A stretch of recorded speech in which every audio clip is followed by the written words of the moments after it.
नमस्कार ताई. नमस्कार. आज आपण ज्यांच्याशी गप्पा मारणार आहोत त्या मनीषा ताई. त्या आमच्या शेजारी राहतात आणि त्या एकदम हार्डकोर पूर्ण वेळ शेतकरी आहेत. तर मी सुरुवातीला त्यांना सांगते की त्यांचा परिचय त्यांनी करून द्यावा. की ताई तुमचं नाव सांगा आणि तुम्ही शिकलायत का? किती हो. शिकलायत ते सांगा. मनीषा नानासाहेब पाटील. मी 9वी शिकलेली आहे. आणि तुम्ही कुठे म्हणजे शाळा कुठे होती तुमची? तिथं डोंगरायला होती शाळा. डोंगराळ हे तुमचं माहेर आहे? हां, माहेर आहे माझं. डोंगराळ नांदऱ्यापासून किती लांब आहे? 20 किलोमीटर आहे ना. अच्छा. तुम्ही किती वर्षापासून शेती करताय? आम्ही 22 वर्षापासून. 22 वर्षापासून शेती करताय तर आणि लग्नाच्या आधी माहेरी शेती आहे का तुमची? आहे वडीलकडे शेती, पण मी शेतीमध्ये नाही जायची. म्हणजे तुम्ही जायचं नाही का? तुमचे नाही. वडील पाठवायचे नाही? नाही नाही.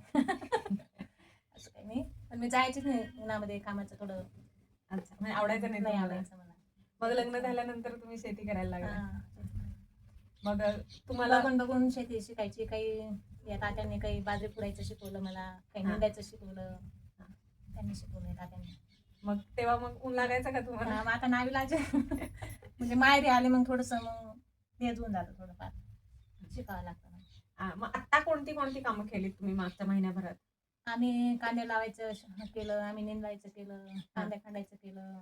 परत आम्ही याच्या शेंगांचं बी लावलं आज, गव्हाच्या गवारच्या शेंगांचं. शेंगांचं केलं. परत हरभरे, गहू हे सगळं काढलं आम्ही. मग तुम्हाला घरी करमतं का शेतामध्ये आवडतं आता आता? शेतामध्ये खूप आवडतं मला. तर असा बदल झालेला आहे. कधीपासून आवडायला लागलं मग तुम्हाला? आम्हाला तरी पण हा जन्माला आला, हां. मग त्यानंतर मग शेती करायचं आवडलं. बरं. आता आपण असं विचारूयात की तुमच्या घरात कोण कोण आहे? तुमच्या कुटुंबात कोण कोण आहे? इथं आम्ही 5-4 लोक आहेत. हं. आणि माझी मुलगी डोळ्याला आहे. हं. बाकी मग महिला आहेत आमच्या कुटुंब, अर्ध कुटुंब. अच्छा. म्हणजे सासू सासरे कोण आहेत? सासू आहे, नाही तर सासरे वारले. आणि काका म्हणजे तुमचे मिस्टर हे पूर्ण वेळ शेती करतात का? हो हो, शेतीच करतात. ते कुठल्या प्रकारची कामं करतात? ते बैलजोडीने शेती नांगरतात, पेरतात. काही ट्रॅक्टरने करतात, थोडंफार बैलने करतात. अच्छा. गायी आहेत का तुमच्याकडे? हो आहेत ना. किती गायी आहेत? गाई 4-5 गाई आहेत. आणि बैलाची जोडी आहे? हा, बैलांची छोटी बी जोडी आहे, मोठी बी जोडी आहे. म्हणजे 2 जोड्या आहेत? 2 जोड्या आहेत. अरे वा. मग एवढे तुमच्याकडे 9-10 सगळे हे हां, गायी 10 बैल ढोरं. आहेत, हां. 10 ढोरं आहेत. मग त्यांचं चारा पाणी कोण करतं? हेच करतात ना माझे मालक. आणि तुम्ही करता का? हो, कधीतरी करतात. ते गावाला गेले का मग मलाच करावं लागतं. तुम्हाला येते का गाय धुता? नाही, गाई बी नाही धुता येत, चारा टाकता येतं, पाणी पाजता येतं. तुमचे ढोरं तुम्हाला ओळखतात का? हो हो. छान छान. तुम्ही बैलगाडी हाकली आहे का? म्हणजे चालवली आहे का? नाही, ते पण नाही. हं. गाडामध्ये आणि मागच्या वर्षी गाडामध्ये कांदे खंडून टाकायचे, ते करायचं. तुमची मुलगी काय करते? ते आता डिप्लोमाला गेले पहिलं वर्ष. आणि मुलगा काय करतो? तो पण डिप्लोमाला आहे, शिकायला. तर त्या दोघांना नेलं होतं का तुम्ही शेतात कधी कामाला? मग भरपूर. कुठल्या कुठल्या कामांना नेता सांगा बरं? ते कांदे खांडायला, कांदे लावण्यासाठी, रोपवायला, ते पाणी भरण्यासाठी मुलाला पण घेऊन जाते. अच्छा. त्या दोघांना आवडतं का शेतात काम करायला? मुलीला तर बिलकुल नाही आवडत. मुला तरी येतो शेतीमध्ये काम करायला, पण मुली नाही म्हणते मुला. बर. पण मला खूप आवडतं शेतीमध्ये जायला. तुम्ही दुसऱ्या लोकांच्या शेतात पण जाता का कामाला? हा, कधी तर जाते मी हाऊस म्हणून, पण स्वतःच्या शेतामध्ये खूप जाते. तुमचं किती क्षेत्र आहे? म्हणजे किती एकर आहे? 5 बिघा आहे आमच्या इकडे. इकडे आहे, आता झालं 5 बिघा.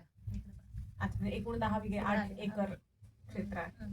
त्यांचा स्वतःच 8 एकर असल्यामुळे मुख्यत्वे ते त्यांच्याच शेतामध्ये कामाला जातात आणि कधीतरी दुसऱ्यांच्या शेतामध्ये. तुमच्या एवढ्या 8 एकरासाठी मग तुम्ही जे मजूर लावता ते कुठून लावता? कोण येतं? आमचे डैलीचे पण असतात, कधीतरी कांदे लायला गलीमध्ये पण असतात पडजीचे. मग हे माणसं सांगायचं काम कोण करतं? आम्हीच करतो. नाही तर तिकडे जायचं असेल, काका जातो तुझा. अच्छा. बरं. आता तुम्ही शेती करत नव्हता माहेरी, सासरी आल्यापासून शेती करायला लागलात. हो हो. शेतीवर तुमचं घर चालतं का? म्हणजे तुमच्याकडे अर्थार्जन म्हणजे जो काही खर्च निघतो तो शेतीतून निघतो? आणखीन कुठला मार्ग आहे, स्रोत आहे दुसरा का? काहीच मार्ग नाही, शेतीच आहे आमचं. मग तुम्हाला परवडते का शेती? हा, परवडते नाही परवडते, पण शेतीच आवडते आम्हाला, त्यामुळे शेतीच करतात आम्ही. मग आता किती वर्षापासून तुम्ही शेतीवर तुमचं घर चालू आहे? आमचं तरी पण मेनू तर 22 वर्षापासून चालू आहे आमचं. म्हणजे जसं तुमचं लग्न झालं तसं आम्ही शेतीच करतो, दुसरं काही नाही. शेतीमधले आता दोन गोष्टी आहेत. एक तर घरासंबंधी पण आपण बोलूयात. घरात काय काय कामं असतात, तुम्ही कुठली जबाबदारी सांभाळता आणि शेतातल्या वेगवेगळ्या पिकांचं की कुठलं कधी लावायचं, काय लावायचं असं कसं ठरवतात. तर तुम्ही काय सांगाल आधी? म्हणजे शेतात कुठलं पीक घ्यायचं हे कसं ठरवता तुम्ही? आम्ही आता मे मध्ये पाऊस पडला ते कापूस लावतात. नाही हा. पाऊस आला ते मग मक्की पेरतात. अच्छा. मका कापूस किती वर्षापासून घेताय तरी 5-6 वर्षापासून कापूस घेतो. आणि त्याच्या आधी काय घेता तुम्ही? आम्ही बाजरी गहू नाही बाजरी भुईमूग असं घ्यायचे. अच्छा. शेंगांचे खरीपामध्ये बाजरी भुईमुग आधी घ्यायचे. आता काही वर्षापासून कापूस कापूस नाहीतर मका घेताय. मका आणि मागच्या वर्षापासून मका घेऊन राहिला. अच्छा. बर. मग मक्याचे किती पैसे होतात वगैरे असं काही सांगू शकता की नाही. एका एकर मध्ये? नाही ते काय सांगता येणार. ते तुम्ही पाहता की काका पाहता? काका पाहताय. बर. तुम्हाला कुठलं पीक सोपं जातं आवरायला? आवरायला तर मक्की सोपा जातं आम्हाला. तुम्हाला कापूस वेचायला जायला लागत नाही? म्हणजे थोडं कठीण काम कापण्यासाठी राहतो. हा. नंतर काही काम नाही राहत. मक्की पेरले म्हणजे मिटलं काम. फवाऱ्या वगैरे देऊन संपलं. आणि बाजरी आणि भुईमुग जे घेता ते थोडंफार घेता का 2-4 वर्षांनी घेता असं करता? उन्हाळ्यामध्ये बाजरी घेतात आम्ही. आता उन्हाळ्यात बाजरी घेता, पावसाळ्यात? पावसाळ्यामध्ये मक्की कापूस कांदे हेच घ्यायचे. अच्छा. म्हणजे तुम्हाला घरची बाजरी तुम्ही घेता फक्त आता दुसऱ्या हंगामात घेता. आणि भुईमुग? मध्ये उन्हाळ्यामध्ये ते उन्हाळ्यात. उन्हाळ्यात डिसेंबर महिन्यापासून. अच्छा. म्हणजे पावसाळ्यात नगदी पीक घेतलं कापूस किंवा मका, ते झाल्यानंतर मग रब्बीचा येतो. मग तुम्ही काय गहू हरभरे कांदे बाजरी बाजरी मग शेंगदाणे पावसाळी कांदे पण लावता का? हो तुम्ही लावता? हो पावसाळी पण लावतात. मग आताच्या रब्बीमध्ये काय काय निघालं तुमचं? आमचं जसं आता गहू निघाले, आता हरभरे बाकी आहेत, कांदे बाकी आहेत, बाकीचे कांदे खाल्ले गेले, बाकी राहिले. कांदा तुम्ही साठवून ठेवता चाळीमध्ये का विकता लगेच? बाकी साठवतात. कांद्याने पैसे केलेत का तुमचे? मागच्या वर्षी काही पाऊस भरपूर होते त्यामुळे काही कांद्याचे पैसे झाले नाही. आता आपण पाऊस घेऊन राहिला मग काय होतं काय नाही ते काही सांगता येत नाही. पण मग चाळ आहे का तुमची? हो आहे ना. त्यात किती कांदे बसतात? तरी 10 ट्रॅक्टर कांदे बसून. आता समजा तुम्ही एक 5 बिघामध्ये कांदे लावले तर साधारण किती ट्रॅक्टर कांदे निघतात? आमचे कांदे 7 किंवा 8 ट्रॅक्टर कांदे निघतात 5 बिघ्यामध्ये. नाही बाकीचं दुसरं असतं आमचं.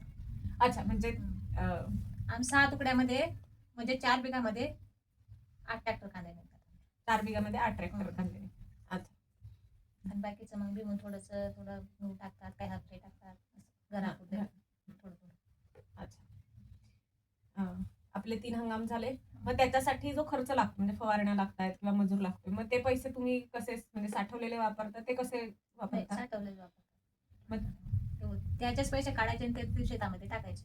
अच्छा. म्हणजे आधीचं जे पीक आलं त्याचे पैसे साठवून ठेवायचे आणि त्याच्यात पावसाळ्यामध्ये उन्हाळ्यामध्ये साठवायचे, मग पावसाळ्यामध्ये सरायचं. पावसाळ्यामधला पैसे लगेच उन्हाळ्यामध्ये सरायचे.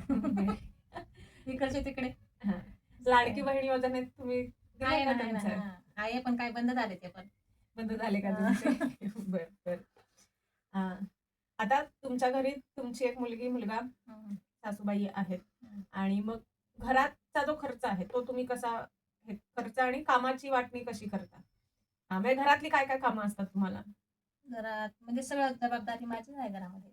सगळं काम मीच करते. माझी सासूबाई आजारी आहे त्यामुळे. हो. सासूबाई बऱ्याच मोठ्या आहेत त्यामुळे 85 वय आहे त्यांचे, ते काहीच काम करता नाही. मीच करते सगळं. पाणी भरापासून धुण्यापासून ते स्वयंपाक. मग काय काय कामं असतात ती सांगा. स्वयंपाक करणं, पाणी भरणं, कपडे भांडे रोज. मग तुमच्या मुलाला तुम्ही स्वावलंबन शिकवलं की नाही? त्याला कधीतरी धुवायला सांगितलं की नाही? मग कधीतरी तो करतो. बी आजारी पडली काय करतो ना. चांगलं का फक्त मुलीलाच सांगता? नाही तो पण करतो. आणि स्वयंपाक? नाही त्याला काही येत नाही स्वयंपाक. तो चहा बनवून देतो मला. पिऊन घ्या असं. बर. हे झालं रोजचं काम. पण मग हे दळण करणं, धान्य साफ करणं मीच करते सगळं. अच्छा. मग ती कुठली आणखीन कामं असतात? ते डाळी वगैरे करायचे ते पण साफ करायचे आपण. मग ते तुम्ही घरी भरडता का? नाही घरी करते. अच्छा. आणि आता पापड वगैरे कुरड्यांचं ते पण स्वतः करते मी. आता काय काय केलं सांगा? पापड केले, तिखट वडे केले, पापड कसे? नागल्याचे केले, नाचणीचे पापड केले, गव्हाचे वडे केले, परत आपण डाळी साळीचे वडे केले, कुरड्या केल्या, आपण तांदूळचे पापडे केले. हे किती दिवस चाललं? हे महिनाभर चाललं. थोडं करायला. आणि तुम्ही बाकीच्या बायांचे पण पापड लाटायला? आम्ही 5-6 बाया होत्या. अच्छा. तर शेतातली कामं, घरातली कामं असं त्या पूर्ण व्यस्तच होत्या. त्यांना पकडत आजचा मुहूर्त लागला मला. आपण त्यांच्या घराचं आणि शेताचं समजावून घेतलं, ऐकलं. तुम्हाला स्वतःला लिहायला वाचायला काही आवडतं का? तुम्ही वेगळं काही करता? म्हणजे मला घराचं काम, शेतीचं काम, त्यामुळे सोडत येत नाही मला. असं वाचणे, काही करायचं. देवपूजा करते मी रोज. सकाळ संध्याकाळी दिवा करते. पण दुसरं काम जमतच नाही मला. वेळच होत नाही. वेळच नाही. टाइमच भेटत नाही असं. काही गाणं वगैरे तुम्हाला म्हणायला आवडेल का लोकांसाठी? बरं, ठीक आहे.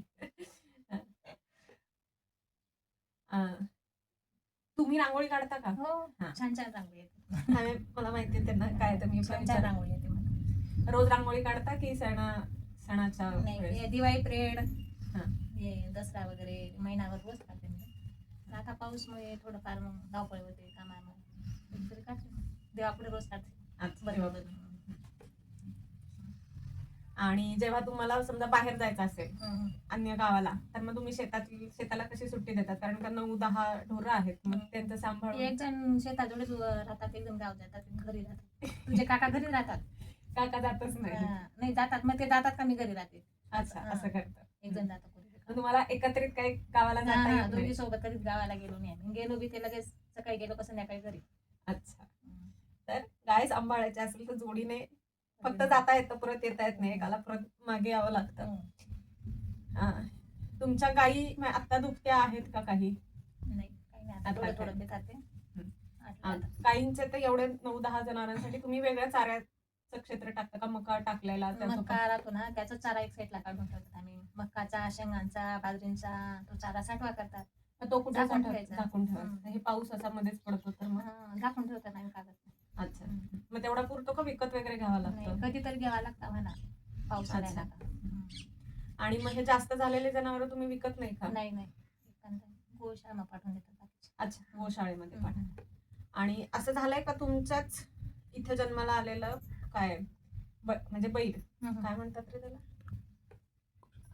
खोंडे जे आलेले, त्याला तुम्ही शिकवलं आहे आणि मग तो तुमच्या शेतात काम करतोय, असं झालंय का? हो, आमची घरची जोडी आहे. अच्छा, बर. घरचं आहे सगळं. बैले पण घरचे आहेत, गाई पण घरचे आहेत, वासरे पण आहेत. आता जे 4 बैल ते तुमचेच आहेत? हो, तुमच्या घरचेच आहेत. मग त्यांना 2 वर्षांनी एक बैल मोठे होऊन जाते ते जोडी. लहान आहे अजून. मग त्यांना कोण शिकवतं काम करायला? तुझे काका शिकवतात. माझे काका शिकवतात. अरे वा, ते नव्हतं मला माहिती. छान छान एकदम मस्त बैल जोडी, वावर एकदम मस्त, टेन्शन नाही. आमच्या वावर मध्ये मोठं आंबाचं झाड पण आहे, छान कैऱ्या पण लागलेली आहेत. छान आहे. मग काका एकदम शेतकरी आहेत मला माहिती, म्हणजे त्यांना शेतीशिवाय आणखीन काही करमतच नाही. शेती आणि ते फक्त घर, कुठे ते जातात. तर ते तुम्हाला असं त्यांना सांगावं लागतं का, अहो घरात पण या, नुसतं शेतातच रमू नका? नाही, तसं काही नाही. दोन्हीकडे लक्ष देतात. परिवार म्हणजे आपलं सांभाळायचं आणि आपली शेती सांभाळायचं, दुसरं काही नाही. छान. तुमचा आता आपण जरा प्रश्न विचारूया. त्यांना वेळच मिळत नाही त्यांच्यासाठी, त्यामुळे असं फार खोलात नाही जाता येते. तुमच्या आवडीचा रंग? आवडीचा रंग निळा. अच्छा, निळा. आणि आज योगायोगाने निळा साडी पण नेसली आहे. दुसरा रंग सांगायचा सामने ना. मग तुमची लाडकी कल्याणी आहे का हर्षले? लाडकी पोर जास्त बघा, बायस गंमत आहे. मुलीकडे जास्त प्रेम असतं. तुमचं कोण जास्त आहे का? हर्षला ऐकतो का कल्याणी? माझा हर्ष खूप काम करतो. माझं ऐकलं म्हणजे तोंडातलं काम ऐकतो. सगळी कामं कल्याणी काही माझ्या जोडे राहत नाही, त्यामुळे तिचं थोडं दुर्लक्ष. शेतातलं कुठलं काम तुम्हाला आवडतं? शेतामध्ये मला कांदे लावायचं खूप आवडतं. बरं. आणि कांदे निंदायचं खूप आवडतं. कांदे निंदायला पण आवडतं? कांदे निंदणं तर उभं राहून करावं नाही ना, मग थोडं बसून घ्यायचं, लपून घ्यायचं. छोटे छोटे राहून बसून पण निंदतात. अच्छा. कुठलं कांदे लावायला एवढं आवडतं ना मला, बाईलाच आवडत नाही. कुठलं काम मग नको वाटतं, म्हणजे करता तुम्ही सगळे? कापूस वेचायचं कठीण आणि मका तोडायचं कठीण. शेतीचं पण दुसरं काही नाही. कापूस पण थोडं सोपं असतं, पण हे मक्कीचं जीन वगैरे येतं ते तोंडात. तुमच्या आवडीचा पीक कुठलं? म्हणजे मला असं गहू बघून छान वाटतं, तूर बघून छान वाटतं. असं मला तोरच्या शेंगा तोडायला खूप आवडतं, तेच बघून छान वाटतं. आता तुम्ही शेंगदाणे पिकवता, तूर पिकवता, मूग पण घेता का? हो. तर तुमच्या आवडीची बी कुठली आहे? ती आवडते. दिसायला छान आहे असं. गहू गहू पण छान वाटतात. नाही तुमच्या हरभरे आवडीचा- हरभरे पण छान वाटतात, बघून छान वाटतात ते गोल गोल आकार. हरभरे तुमच्या आवडीचा पदार्थ कोणता आहे? आवडीचं आम्ही ते रोज खिचडी, 2 रोज आडे, पुरणपोळी छान बनवते. पुरणपोळी तर कधी पुरणपोळी त्या एकदम छान बनवते का मी. खापरावरच्या पुरणपोळ्या एकदम करतात. मोठ्या मोठ्या येतात मला. वा. आणि म्हणजे खिचडी हा तुमच्या आवडीचा पदार्थ. आमच्या खिचडी पण आणि असं गोड पदार्थ म्हणजे पुरणपोळ्या, हे असं घरचं दूध राहिलं मग बासुंदी पुडी हे करते. श्रावण महिन्यामध्ये ते फिक्स असतात. अच्छा बरं. गाई दूध देतात ना, मग संपत नाही करायचं गोड पदार्थ. अच्छा कुठला पदार्थ नाही आवडत? नाही जास्त नाही आवडत. सगळे प्रमाणामध्ये हा, असेल तरच आवडतात. तुमच्या आवडीचा देव कोणता? आवडीचा देव कृष्ण. कृष्ण. आता तुम्ही जो बरीचशी शेती, तुमच्या शेतामधला जो माल आहे तो तुम्ही घरी वापरता, बाकीचा विकता. विकलेला मग तो पैसा राहतो ना, तो शेतीमध्ये वापरायचा. मग तो तो वापरायचा. वापरायचा. मग त्याला जपूनच ठेवायचा आपण. अच्छा मग तुम्ही तो बँकेत ठेवता कसं? घरी बँकाने. आमच्या बँकाचे व्यवहारच नाही, एवढे पैसे येतात आणि शेतीचं. मग त्यामुळे आपलं घर परिवार, पोरांचं शिक्षण किंवा शेतीमध्ये. कुठल्या पीक जास्त परवडतं? कांदे परवडतात. कांदे परवडतात म्हणजे जास्त पैसे कांद्यातून येतात. कांद्यांचा आणि मक्यांचाच, म्हणजे कमी खर्च पण आणि पैसे पण कांद्यांना तर खूप काम असतं नाही की कांदा धरून ते रोप पण लावा. ते खांडायला उरकून जातं ना मम्मी होते. अच्छा पटपट लगेच होऊन जातं, मोकळे समजून जातात ते कांदे. आणि कुठलं पीक म्हणजे एकदम चिकट काम असतं? चिकट म्हणजे कापूस याचायचं. कापूस याचायचं. पानसट काम कापूस याचायचं. अच्छा आणि मग तो कापूस तुम्ही साठवून कुठे ठेवता? घरामध्ये ठेवतात. घरामध्ये. एक 407 आता भरून जाईल कडे, मग विकायचं. अच्छा म्हणजे तुमच्या घरात जेवढी जागा आहे तेवढा कापूस झाला की विकून मग द्यायचं. विकून टाकायचं. आणि तुमच्या या मातीच्या भिंती आहेत म्हणून खास आपण आज तुमच्या घरी बसलो. मग ते मातीच्या घराचं काय काम करावं लागतं? काय काय काम करावं ते लागतं? मातीचं घर कलर द्यावं लागतं, मग तो- लिपायचं, कलर द्यायचं. महारंग कोणी दिलाय? आम्ही दिलं. तुम्ही ते स्वतःचं घर स्वतः रंगवतात बरं का? वर्षातून किती वेळा रंगवता? आम्ही 6 महिन्यामध्ये एकदा. म्हणजे दिवाळी आणि आकाची. आखाची म्हणजे आता आखाची म्हणजे अक्षय तृतीया. हा, तर या 2 वेळेला कलर केलं. मातीच्या घराचा काय त्रास होतो? काय नाही, फक्त पावसाला का डोळ्याचं, बस काही नाही. पावसाला उन्हाळ्यामध्ये छान वाटतं गार. उन्हाळ्यामध्ये माती आमच्याकडे एकतर ऊन भरपूर असतं. माती असते, धाब्यावर पण माती असते आणि लाकडं आहेत, तर त्यामुळे उन्हाळ्यात हे मातीच्या घरामध्ये एकदम सुखावह वाटतं. सिमेंटच्या घरामध्ये एकदम उकडतं आणि गरम होतं, पण पावसाळ्यामध्ये ते गळतं. पण उन्हाळ्यामध्ये छान वाटतं. तर असं म्हणजे घराचं काम, शेतीचं काम, हे घरातलं स्वयंपाक वगैरे तर ते आहेच, ते शेतातलं ते काम आहे. अशी सगळी कामं त्या करतात. स्वतःहून करतो आम्ही. आणि आम्ही, माझे घरचे मिस्टर, मी, माझी मुलं, आम्ही शेतीमध्ये खूप काम करतो. भरपूर काम ते आम्ही स्वतःहूनच करून टाकतो. बरीचशी कामं ते कुटुंबामध्येच होतात, त्यामुळे ते काही एवढं काही जाणवत नाही. मग तुम्हाला कंटाळा येतो असं होतं का? नाही नाही, कधी नाही कंटाळा. तुमच्याकडे समजा कोणी शेती शिकायला आलं, म्हणजे आता तुम्ही इतके 20-22 वर्षापासून शेती करताय, आनंदाने शेती करताय, तर हे असं सलग 20-22 वर्ष करणं हे सोपी गोष्ट नाही. म्हणजे तुमच्याकडे ते तुम्हाला ती सवय झाली, तर तुम्ही काय 4 गोष्टी शिकवाल जे कोणी तुमच्याकडे शिकायला आलं तर? मग शिकवून आम्ही काय काय शिकवाल? कांदे लावायचं शिकवेल, निंदायचं शिकवेल, बी पेरायचं कसं आहे ते शिकवेल, असं टोकणे करायचं ते शिकवेल, सगळं. तिला ते आवडलं ते ताईंना, तसं मी शिकवेल तिला पण. असं करा ताई, तसं करा, सगळं शिकवेल तिला. मला पण आवडतं दुसऱ्यांना शिकवायला. आमच्याकडे त्या छोट्या छोट्या मुली येतात ना, मी त्यांना पण शिकवून देते निंदायचं. म्हणजे पाहुण्या मुली येतात? नाही, पाहुण्याने ते तिकडे वरच्या बिलाटीच्या बाया येतात माझ्याकडे, छोट्या छोट्या काही मोठ्या असतात. मग काही काही पोरी नाही तर मी शिकवून देते त्यांना, असं करा ताई, तसं करा, ते बरोबर करतात. अच्छा, अरे वा, ते मला माहितीच नव्हतं की त्या प्रशिक्षण वगैरे देतात. तर काका शेतकरी आणि प्रशिक्षक आहेत. काका बैलांना शिकवतात. बघा, बैलांना शिकवणं सोपी गोष्ट नाहीये. दुसरं, काकू ज्या आहेत त्या स्वतः शेती करतात आणि जे कोणी येते लहान मुली त्यांना पण शिकवतात. तुम्हाला काही शिकायचं असेल तर मी त्यांच्याशी गाठभेट घालून देते. तुमची भेट करण्यापूर्वी फक्त त्या काय फी घेतील असं जरा विचारायला पाहिजे त्यांना. तर अशा या मनीषा, ते तुम्हाला काही सांगायचंय का? मी विचारलं नाही पण तुम्हाला काही सांगायचंय? जे शेती करत नाही त्यांना तुम्ही काय सांगाल की शेती, तुला आवडतं का शेती करायला? तू हा म्हणजे तर तुला शिकवेल, नाही तर नाही शिकवणार. अच्छा, म्हणजे तुम्ही स्वेच्छेने तयार असाल तर त्या शिकवायला हा. तयार आहेत नाही तर असं. मग काही नाही. बर, बरं, ठीक आहे. चला तर अशा भरपूर गप्पा झालेल्या आहेत. धन्यवाद मनीषा ताई. हा.